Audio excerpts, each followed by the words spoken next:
Good evening, ladies and gentlemen. You are watching TV Asia. This is our weekly current affairs with Professor Pitman and Dr. Malik. We are very thankful for your support. Last week, we have a very good discussion about the Good Friday and Easter. And then we get a very good feedback, healthy feedback, positive feedback from the community. And they appreciated that these kind of shows are normally not a common practice in the media platform. And again, this thanks not to me, not to Navy Asia, definitely it is thanks to Dr. Malik and my guest, Professor Pitman. Today, it's a Monday and it's 5:41. And this year 2020, and this month, April, has a very sad news. And that sad news happened on 9th of April when a prince was died at the age of 99. There are also rumors that his death was occurred at 9 o'clock. However, it was not confirmed because there was a different news about 12 o'clock. But it happened on 9th of April. A person died at the age of 99. So again, today we are going to talk exclusively about the Professor Prince Phillips. But before going to the life of Prince Phillips, I like to have the opinion and I like to have the message from Dr. Malik. If you are aware, if you are living in Queensland or you're living everywhere, but in the Queensland, we have two major events from the Indian community. And one event was highly sponsored by American College. And that when we say American College, it means it's coming back to the Dr. Malik. And second event, and that event was Sikh Games. And Sikh Games was one of the mini Olympics in Queensland, very successfully done. But again, when you're doing something, there are many ups and downs. And by the time people are going to learn and making it really possible. And I would like to take the opinion and a message from Dr. Malik about the Sikh Games, and when a management is sponsoring or making an event partner, which is more than a sponsor, what exactly they are expecting and how are the Sikh Games, sir? Thank you, Mr. Zaidi. We've been existing for last 11 years, much to the patronage of Indian Punjabi community, though we have students from 14 different nations. And I always feel this is our corporate social responsibility to give back to the community that supports us. So we always get out and sponsor the community events. Right. Sikh Games is a very, very important and critical event, considering this is an inspiration for our youth and younger children to see how things are done in the community. Right. That is why we always get out and sponsor it. This time too, like last time we did in 2015 when we had Sikh Games here, we did it. It was a phenomenal program. Everybody was very happy. There was a lot of new learning. Of course, because of COVID, it was not as impactful as it would have been otherwise, but it was a good show. And the second event was Vaisakhi we had. Vaisakhi is a festival of harvest.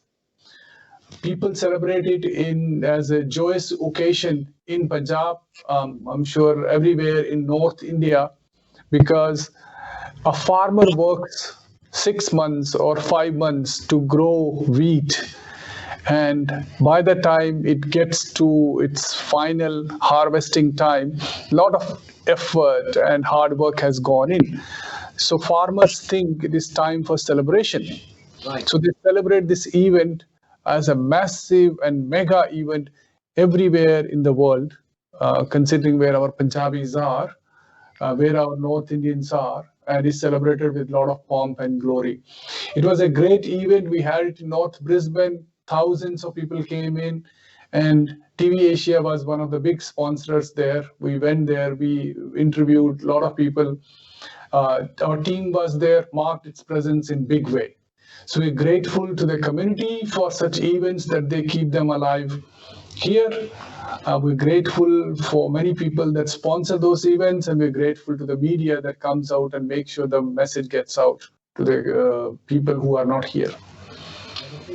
You are a very active community member, and again, when coming back to a community events, it's normally, when we are going to have one event and the second event is just within the same week. So most of the time it happens that there is a very highly positive chances that even not going to be successful.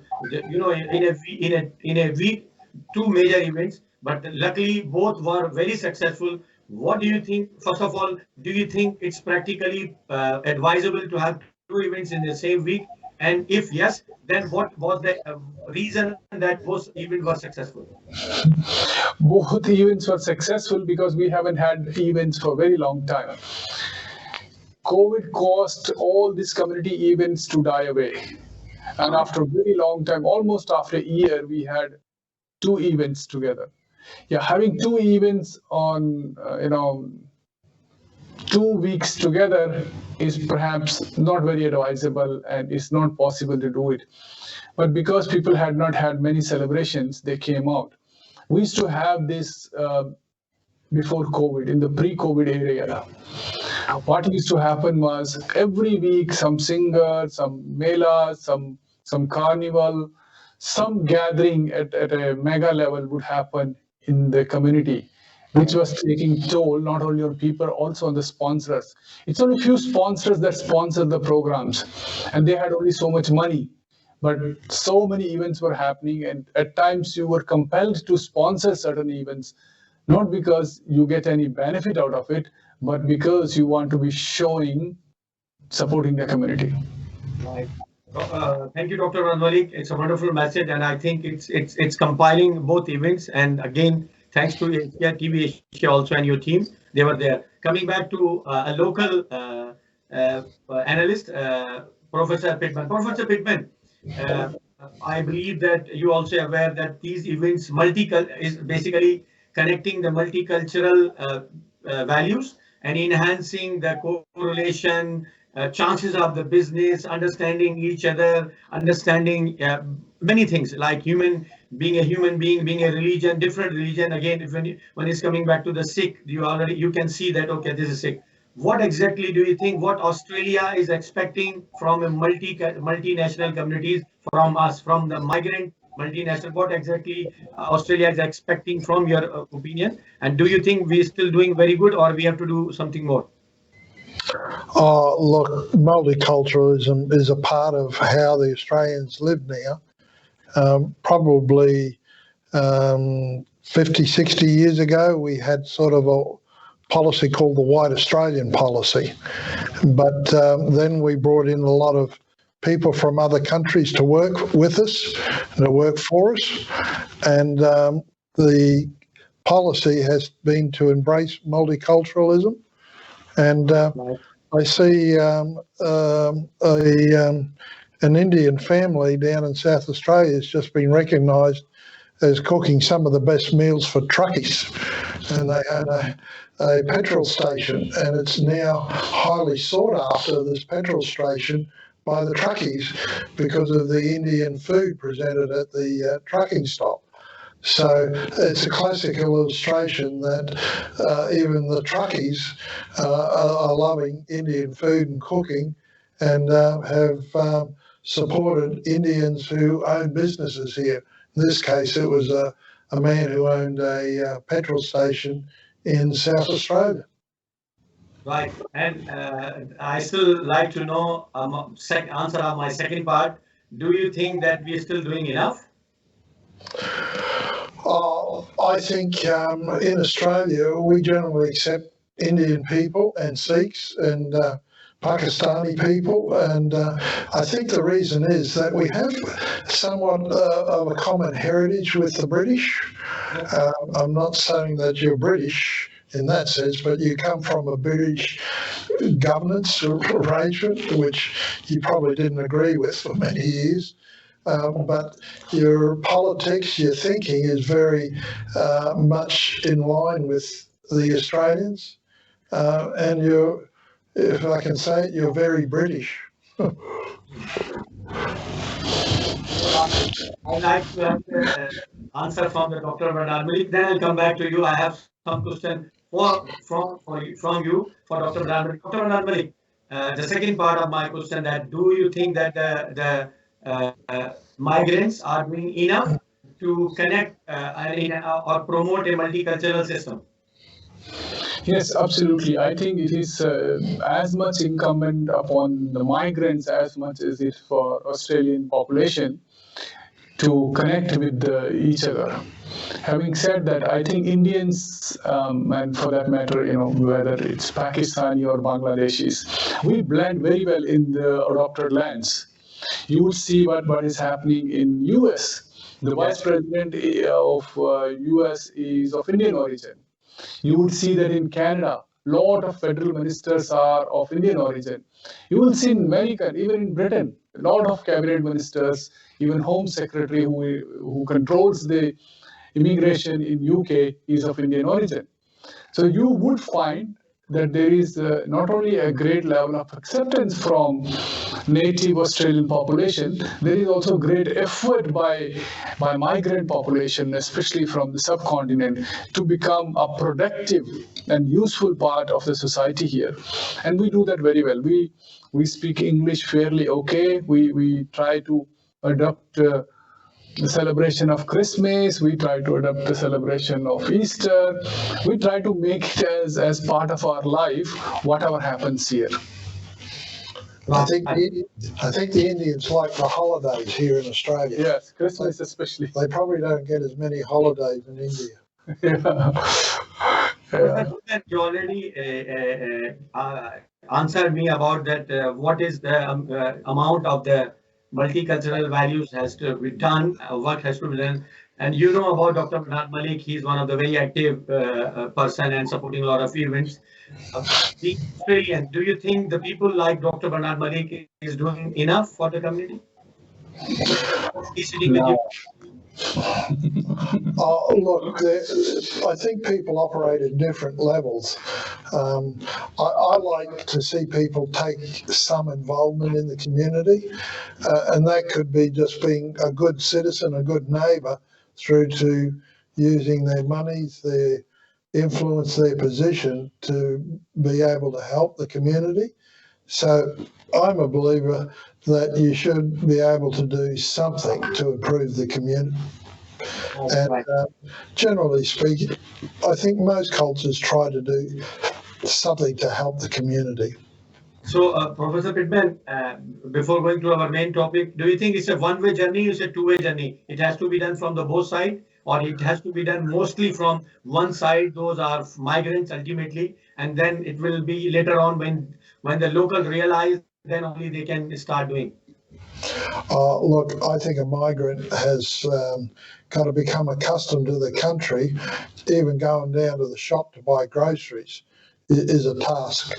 And if you're coming from India, or I was behind an African lady today shopping at the pharmacy, and the pharmacy offered her a mask for $1 and then said, but 50 masks cost $30. And she didn't have the money. And she said, I'll think about it and I'll come back. So when you arrive here, you're in a different situation. You're not sure of how the money operates. You're not sure of the products. You've got to get used to the work environment, and you've got to get used to how government thinks, how private sector thinks. And I think there's a time frame for them to get used to that, and that could be 6 months to say 3 or 4 years. But once they get accustomised to the environment, I think most migrants find it very comfortable, because Australians generally like people who like to be a part of the culture. And so I think migrants have a tough job initially, but once they get established, and particularly if they get a network, they feel much more comfortable in this country. Absolutely, you're absolutely right. And I have very clear example. Dr. Bernard Malik, as you're already aware, we discussed in the last week that look at how nicely Professor Pitman mentioned that if the migrants really engage or themselves in a culture, ultimately the response will be similarly. And look at the whole Australia at this stage, understanding that Ramadan is starting, and Ramadan is one of the very religious and spiritual months for the Muslims. And surprisingly, if it is in our own countries, I'm not particularly criticizing on the political system of the country, but honestly, when the Ramadan is coming, it's a good thing. In Australia, Ramadan is coming, and all market from their big name, big chain, Woolworth, and Coles and all others. Even though Indian grocery shop also, they started discounting, and also they started free packages for welcoming the Ramadan. So as you rightly mentioned, that if you are really connected with the land and with the people, with the system, ultimately system responding very well. When it's coming back to the Ramadan, and I have two religious character also, other than analyst, Dr. Bernard Malik and Professor Pitman, I would like to your message also about the Ramadan. Dr. Bernard Malik, what would you like to mention about the Ramadan, sir? I think Muslims are very loving, very peaceful community here in Australia. You represent a different brand. I think you are one of the best ambassadors Muslim community could have. You're very loving, you care for your friends, you're truthful, you're honest. And I think that's what every Muslim you meet one by one. In terms of Ramadan, I say it should be again a festival, a period of spirituality where you begin to love your fellow human beings, and it should be a uniting factor. Just like on Christmas, you call me, you text me, happy Christmas. We should all be celebrating the season of Ramadan and the climax. We should support you who are going through this period. We should ask you to pray for us and do whatever it takes to make a very healthy, spiritually well-meaning, spiritually productive time of Ramadan. Yeah, Dr. Bernard, and thanks, viewers. I would like to share that Dr. Bernard Malik, on the COVID situation, when we have a hard time, Dr. Bernard Malik and his office and his maid, they already provide the free foods. In Ramadan, this is a mostly cultural value from us, that everyone is trying to earn more values.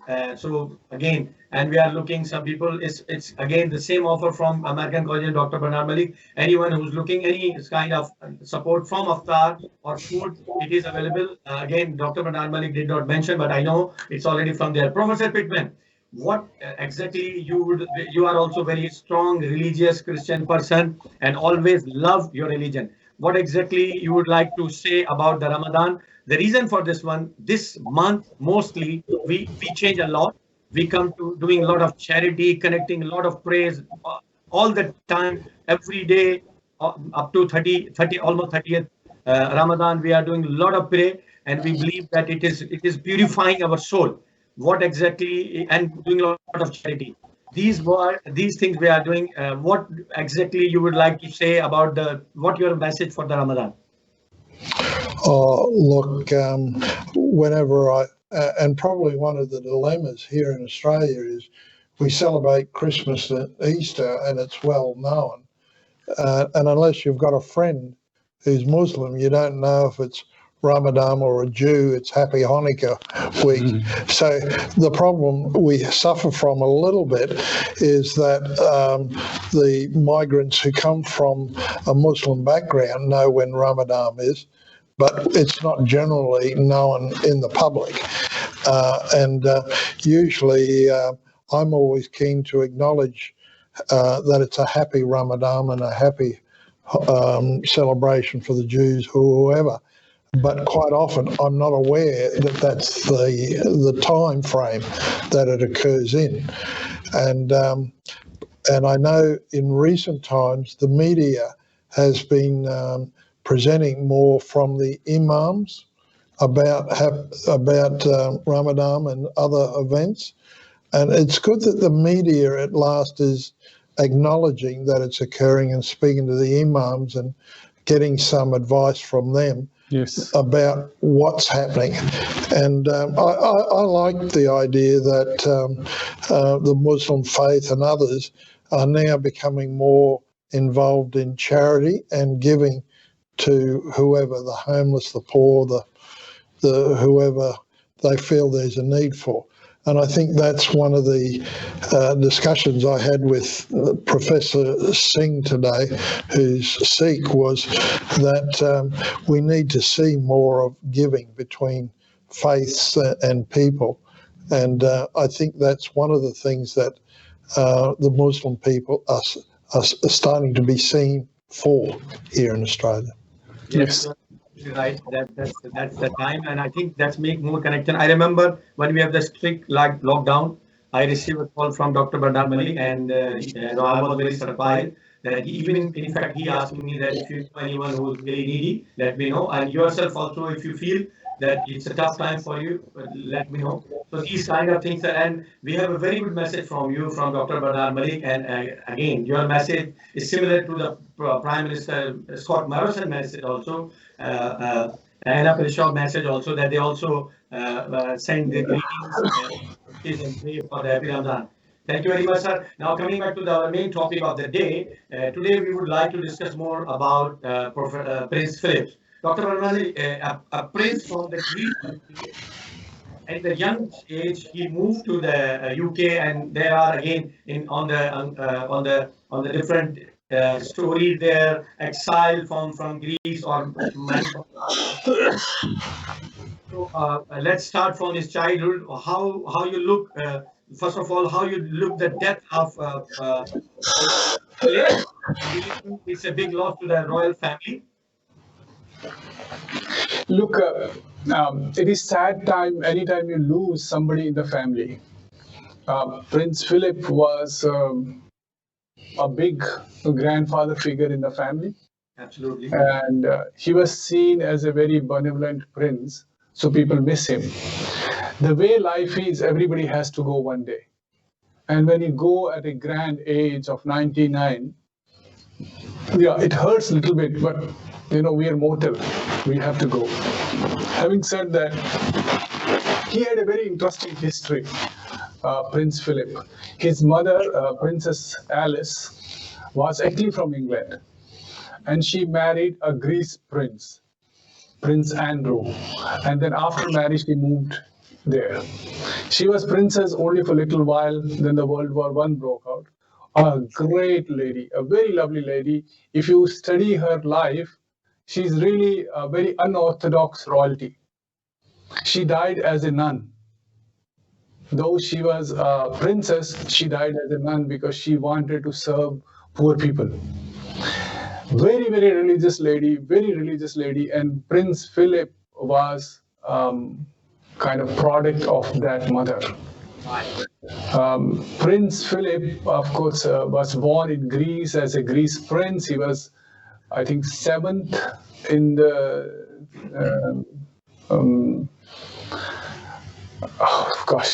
he was seventh in the line of succession. But as soon as he was born, there were issues in Greece. So him, his mother, his three sisters, and his father, Prince Andrew, they went away to France. And that was in France. It was very, very hard time for them. They lived pretty much without money. Of course, they were royalty, so they had a lifestyle they were living, but they were very unhappy. Especially his father, who, for him, the exile was very painful. You're prince of your land, and you go and live in exile somewhere else. So that's how the life continues. Prince Philip, who later went on and started a career in the army in Britain, was actually looked after by Mountbatten. And you would know Mountbatten was the last viceroy of India. A very charismatic guy. He was his maternal uncle who nurtured Prince Philip. And Prince Philip married Queen Elizabeth II. He became a prince officially of the royal household. And then before he became prince there, the decision to marry was he had to renounce his Greece citizenship, he had to renounce his princely title, so he was not Prince of Greece anymore, he was made Prince of England. But very lovely guy, a great man who lived a very dignified, unscandalous life. Very big loss. Ultimately, I'll get back to you. Professor Pitman, unscandalous life, but he was very bold, very humble. And we have few characters in our community that whenever you ask them, they are available very simply for advising. He has a charisma in his personality, and people say he was very, very accessible, especially to the media, and he never afraid. What exactly personality type you find, Professor Prince Phillips? In Australia, Prince Philip was well liked. He's a bit like the Australians. He says things as they are and sees things as they are, and is straightforward in his comments. And the Australians are pretty much that way.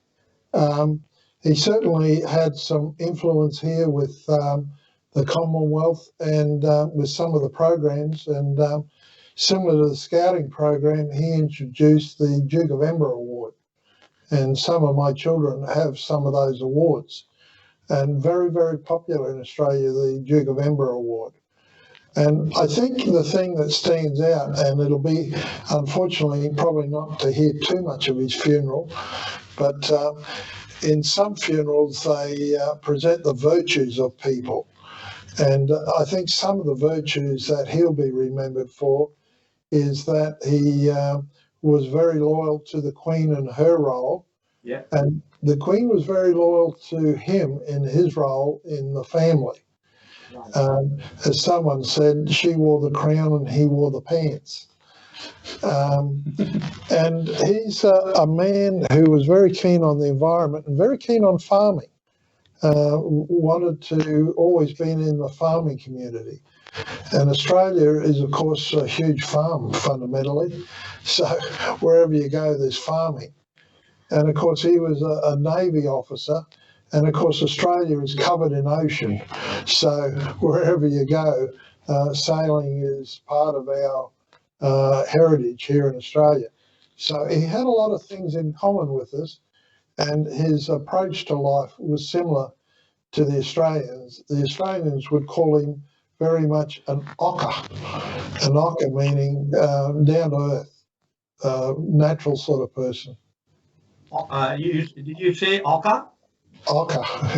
It's Australian slang for natural. So it is very similar to a word we use for our prince or our, we call it owner, we call it aka. So yeah, it's very close to aka and oka. Dr. Malik, a person, there, I was reading the book and there was a conspiracy about Queen Elizabeth, why she is wearing the gloves. And then they say that the love she has with the Prince Philip, that when she made the hand with the Prince Philip, that was the time that after that she did not have give the handshake with anybody else without the gloves. So that was his love with this. It's a book, and I read it, and I like these kind of things, and I'm follower of these kind of tapes and following in my life to prove myself. How do you like their relationship, being a husband and wife? I think they lived really a very exemplary life as husband and wife. It's how often do you shake your wife's hand? Have you ever shaken your wife's hand when you meet her in public?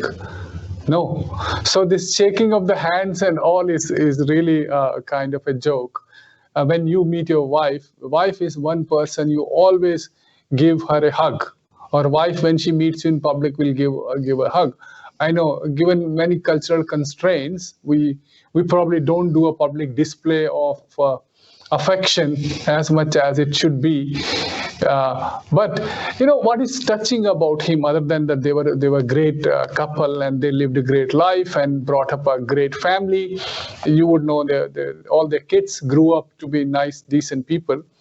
I think what I liked about him was his love for his mother.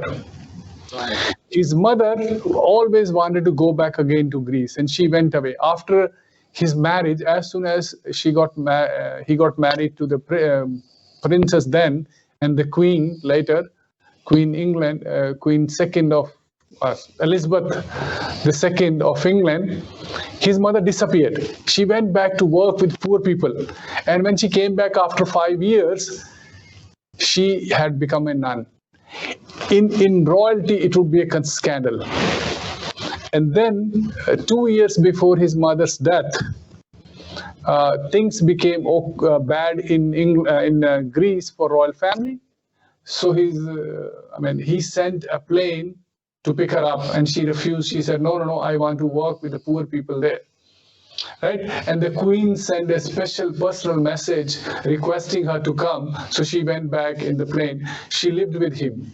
And when she died, she requested that she wants to be buried on Mount Olive. Mount Olive is actually in Israel, and you would know it's sacred to all the religions. This guy, the prince, worked for decades to ensure that he is able to fulfill his mother's wish. He did not think that his mother was acting out of the normal for royalty. So after 2 decades, he took his mother's body to Mount of Olive and buried her there in a church. Then he made a special pilgrimage again to his mother's grave. That shows even at the highest level, he was so devoted to his mother. And then his mother was given the highest reward by the state of Israel. And he received it on her behalf because when Hitler was going around killing Jews, she was in Greece trying to protect a lot of these Jews. So what a lovely lady. And you can see how the culture gets transferred from our parents. Why Professor Pitman is so nice? Why you're so nice? Because you guys are products of great mothers and great fathers. So if Prince Philip, we sit down and talk about as a nice gentleman, not many people remember the mother who really worked on him. So what I feel is a great, lovely lady who had great things to offer to Prince, and he was so humble, he always tried to pay back to his mother in the best possible way. Wonderful. Professor Pitman, Dr. Malik, explanation is indicating very clearly that the good parents produce a good children, and good children can serve parents very well. So it is basically a system in itself. It's a cyclic system. How you are looking at the role of Prince Philip for promoting or for brought up his own children? I think that's one of the delights of Prince Philip, that he and his wife raised a family. I think they were a little disappointed with some of the issues that have emerged out of the relationships and family issues in probably the last 3 or 4 decades. But unfortunately, once they become adults, they control their own destiny and deal with their own consequences. And I think listening to Prince Philip on occasions, I think he always totally admired his children, but sometimes worried about some of their decisions. And I think all parents are the same. We love our children, but sometimes we shake our heads when the decision, we know the consequences, may be difficult for them to live. But I think he was a man who had very strong views, and his character was one of having experienced a lot of life's ups and downs, and he saw the family as very important, even so much so that he gave up his naval career to look after his children. He could have left the children in the care of a nanny or somebody and gone off to sea. He was a captain of his own ship, but he made a conscious decision to support his wife and help raise the children so that his wife could fill her royal and legal obligations. So you've got to give him credit for his virtues or his values and the principles he adhered to. Right. Dr. Malik, you know the role of the media, especially when they are expert now generating this suspension and a lot of conspiracies.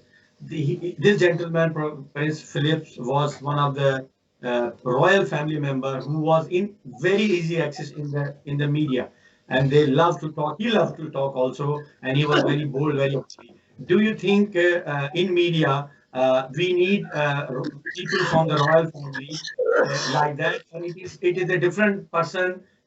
He born in a royal family, basically royal. You know that royal family people ultimately has to operate in particularly protocol.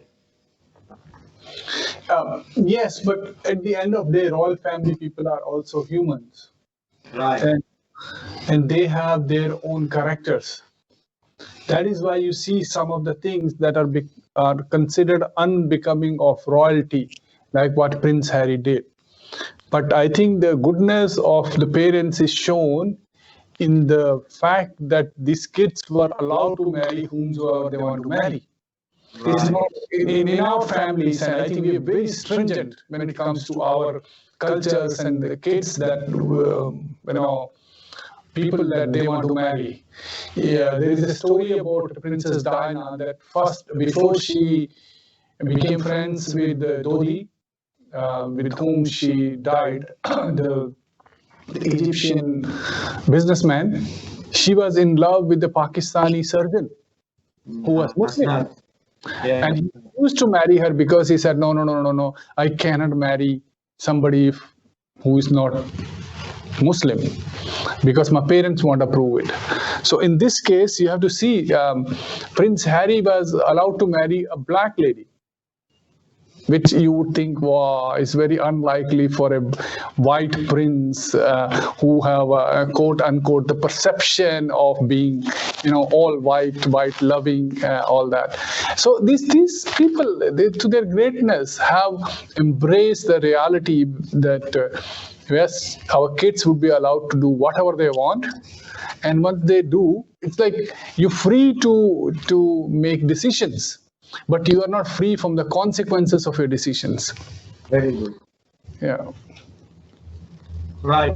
Professor Pitman, he visited Australia more than a dozen times, and mostly he gone to the Adelaide area, mostly, and he been welcomed as a prince as a guest, or sometime as a prince of the country. However, we still believe that they still have influence in Australia. Do you think what was the specialty in Adelaide, and or this is only for whole country, or there was something special for the Adelaide? Look, I think he enjoyed Adelaide. Adelaide, if you ever go to Adelaide, it's a little bit like the British countryside. Yeah. And it's the only place where we didn't have convicts, so he probably felt comfortable there. Australians like royalty. We certainly had a movement against the royalty about 20 years, 30 years ago. Right. But generally speaking, the Australians accept royalty. But having said that, Australians believe in what they call egalitarianism, which means that we treat people very much as an equal. So during the wars, Australia certainly supported the British and the King or the Queen, but the Australians if they were to meet the King or the Queen, they would treat them the same way they'd treat you. And today I met a mayor, I'd treat the mayor just as I would treat you. In other words, we call that egalitarianism. We treat people equally. So you are mayor now. So Prince Philip, I think, sort of acted that way, and the Australians like that because we treat people as pretty much equal. In other words, we don't have a lot of standards on positions here. Right. I will come back to you. I would like to know more about egalitarianism, treating everyone with the same way, because we have some references that from where the system came. But I will come back to you. Dr. Bernard Malik, Prince Philip and Duke of Edinburgh again, and it's a two roles. One is Prince, royal family, but he is initiating a system in education system. And you are part of the education system. He started physical education, games, gaming, team building practices in this one, and then he started all over the countries, even though other countries also, and then they awarded with his names of Prince of Edinburgh, bronze medal, gold medal, and that become a sign of status. How you look, his concept, because he's not there, he's not among us today, but his concept is there, and his concept is highly appreciated from the youth. Look, people look up to royalty as role models. They look up to royalty for a level of prestige. And royalty, they have just royal duties. It's not like you and me. They have to balance their books. They don't have to go to work 9 o'clock in the morning and 9 o'clock and then sit down by the end of the week. Oh, we made only $2,000, but our expenses are $2,500. Now my daughter needs to go to college. I need to save money. Those things are not there. So what they're expected of is somehow create brands for themselves. And how do you create a brand? You create a brand into something that you love. You can't fake a brand. He was a very good sportsman. He loved sports. He was in Navy, so he was very fit. Even up to his last day, you can see a very fit gentleman. He was driving a car. Yes, he was actually driving Range Rover that Indians own now. In fact, I went to buy a Range Rover yesterday. And the first I asked him, I said, is this good car? He said, it has to be good because Prince Philip used to drive it. So I said, okay, that's good. I didn't end up buying anyway. But yes, so he created a name, he made a name for himself in sports. And what royalty does is they inspire people. So he was able to inspire young and the youth. And so many awards that are named after him are very prestigious awards. People want to get them. I think Professor Pitman also discussed right in the initial statement about them. And Edinburgh is a title that every prince gets it now. The title, a Duke of Edinburgh, has been transferred to Prince Charles, and he was the longest Duke of Edinburgh. He became Duke of Edinburgh by marrying Queen Elizabeth II, and that's when they bestowed the title on him. Interestingly, another bypass comment on this is Prince Charles is the longest, absolutely the longest guy who's waiting to become king. Yes, he's 72. And when our queen decides to give him the title and make him a king, that's when it will happen. Yeah, because again, then the lineage is going to be Prince William and then family of Charles and his family. Coming back to the Professor Pitman. Professor Pitman, you just discussed a concept, and I said I'd like to know more about this theory, understanding everyone equal. It's a cultural concept. Or is it the name also? Yes. Look, we pay recognition to the position, but we more acknowledge the person. And Dr. Bernard's always saying to me, why don't you say that you're a professor? Well, generally here, we just say you're Grant Pitman. You don't say Professor Pitman. There are some who like the titles, but generally speaking, we don't do that.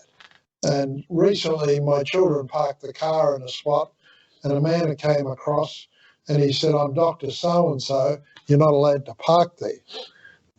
And I said to my children, "Did you tell him that your father's a professor?" Yes. And they said no. And it's a standard practice in Australia, although we acknowledge the position, and I've had the Prime Minister at my church presenting some money to a charity group on drug rehabilitation, and there was 400 or 500 people there, and the Prime Minister's private secretary said he thoroughly enjoyed himself and he won't leave because he's being treated like a person.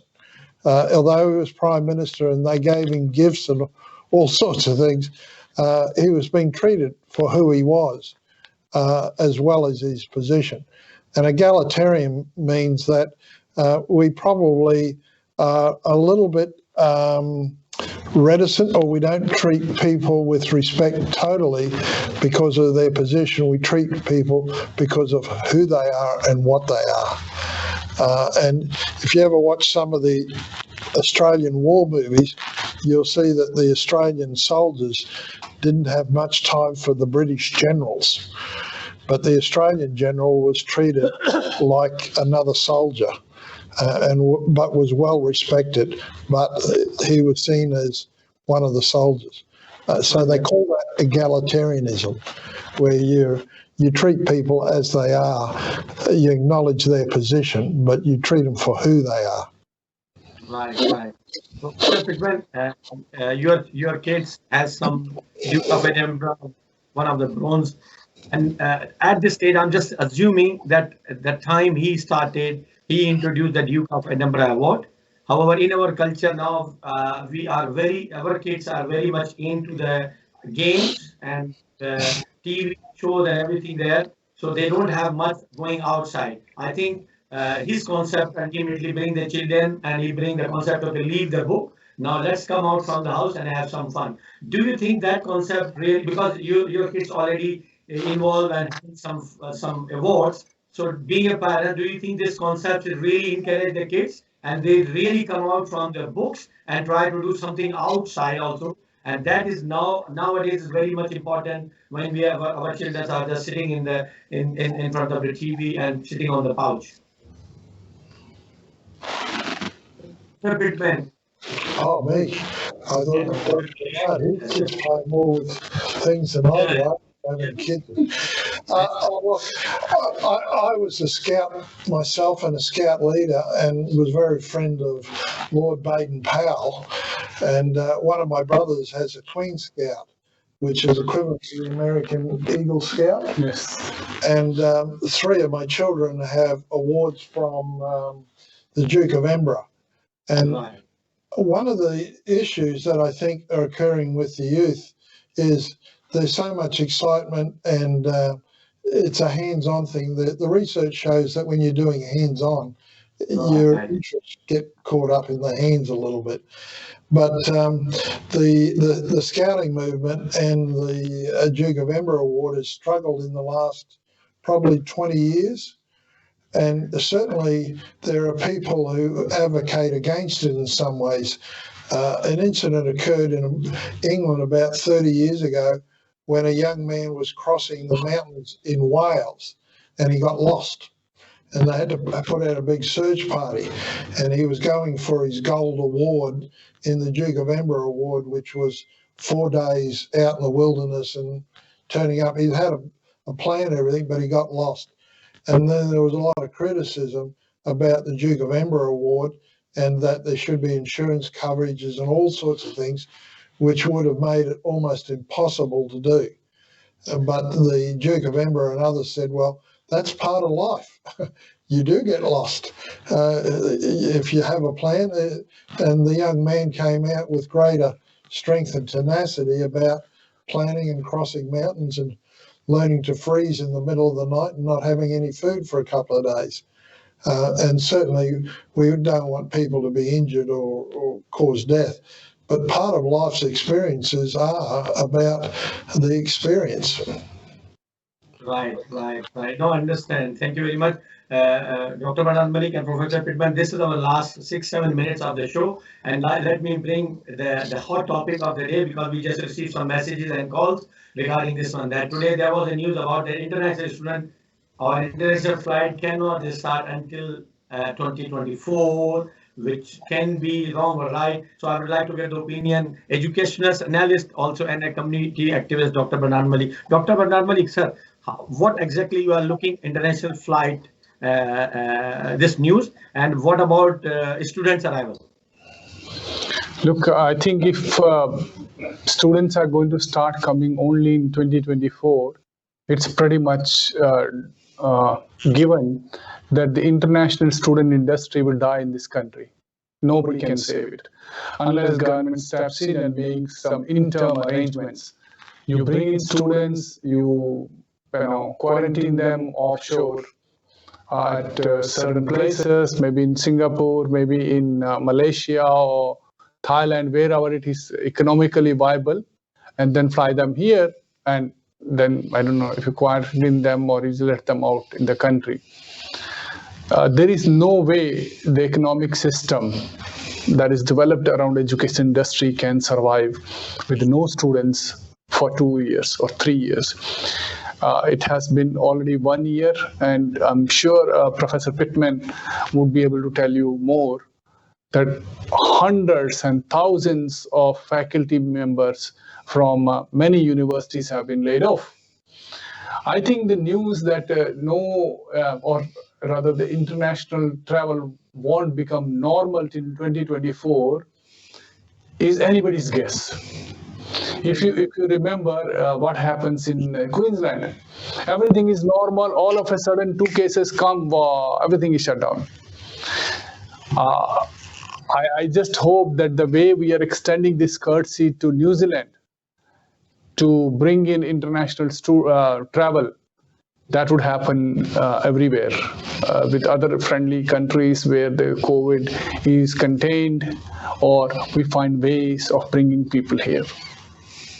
Dr. Malik, if again, as you said, it's incident-based or time-based, nobody can guess, especially that long. Otherwise, if it is based on the proper modeling of the analysis and finance modeling, then some measure need to be taken to save this industry. Coming back to the current situation, look at the Pakistan now is suffering with the 3rd wave. India is suffering. UK, Brazil, lot of country absolutely in a very difficult shape, and it's very hard to say anything. So these things, do you think it's in this situation, is it easy for or it is do you think it's not difficult to predict anything, Dr. Malik? Look, as I said, if you backtrack it to last year when it started, everybody thought it was 2 months game, 3 months game, and the Prime Minister said, "Oh, we should be prepared for 6 months," and everybody thought, "Wow, that's too much." Now, after a year, we are in fact worse situation than we were before. India, from where large majority of our students come, and India is where I come from, India currently is going through the worst wave ever. Over 150,000 people a day. And that could be much higher if proper testing is done and proper reporting is done.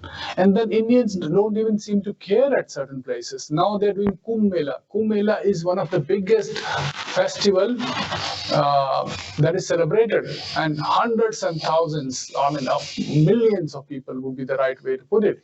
Millions of people gather together to celebrate this Kumbh Mela. What happens there? If there is a small bubble burst there, you have millions of people more getting affected. India is very generous with its neighbors. India is very generous with a lot of other smaller countries in terms of providing COVID vaccine. Now, currently, they are realizing it hard way that they don't have enough for themselves because they did not expect such a large and sudden outbreak of COVID. Professor Pitman, you are engaged with the educational system, as I think Dr. Bernard already explained, but again, your say has ultimately a different and value also. How you're looking about the international students' future, and if there is a no way, do you think that government has to do something? Dr. Bernard and myself have been discussing this just before the program. The Australian industry for international students is $500 billion. Right. So that's a lot of money. Also, the government has commissioned a couple of reports, and one was over our relationship with India, and one of the chapters is about education. So if there's difficulty with other markets, for example, China, an alternative is India. And having my staff talk to Indian students today, we found a couple of interesting things. The first thing is the Indian students like Australia. Although Canada and UK are making alternatives, who wants to live in cold weather? You got the best climate in the world. It's more like India than Canada and UK. So the first thing is, I think we've got to let India know this is a better climate, a better place. The second thing is Australians probably are a little bit used to the transition from face-to-face to online, whereas in India, although they may play games and things, I don't know about the educational system, but I'm assuming that online education is probably not as comprehensive as here, and the students want more face-to-face. In other words, being able to talk to people and feel secure in that. And with a very good Indian population here in Australia, you've got a network to rely on. And I think there's a third thing is sometimes messages get distorted from government policy out to countries. And I think that may have been an issue in India, that we haven't probably presented our case well, that Indian students are a delight to have, and we should make every effort to accommodate them. And I think we have probably limited our advice to the Indian students and government. Right. I think today we almost finished our time. Dr. Mandadoli, thank you very much, sir, for your time. And this topic, we are going to have a full show. The reason for this one, there are many things, there are many questions lying there. The question, somebody says that, okay, somehow when the international the passengers are still coming, and that's why sometime when the COVID case coming, we find out, okay, the people are coming. Yes, case by case, people are coming, and there is a strategy. People are looking after it. So does government has to plan a strategy for the student? Number one, the question which I have, I will going to ask in some other program. And then they say the secondly, if the government is looking, the future is not very good, then they have to decide some plan for the institutes, for the stakeholders, like the operators. Then the third thing is there, if the operator are realizing that the online study is a solution and the student cannot come, does the operators can reduce and revise the plans in terms of financial fees? Not some big university, they have really high fees, and then does these things can be looked after? So I think these are the things we will cover in some other show. And I would like to thank Dr. Malik and Professor Pitman.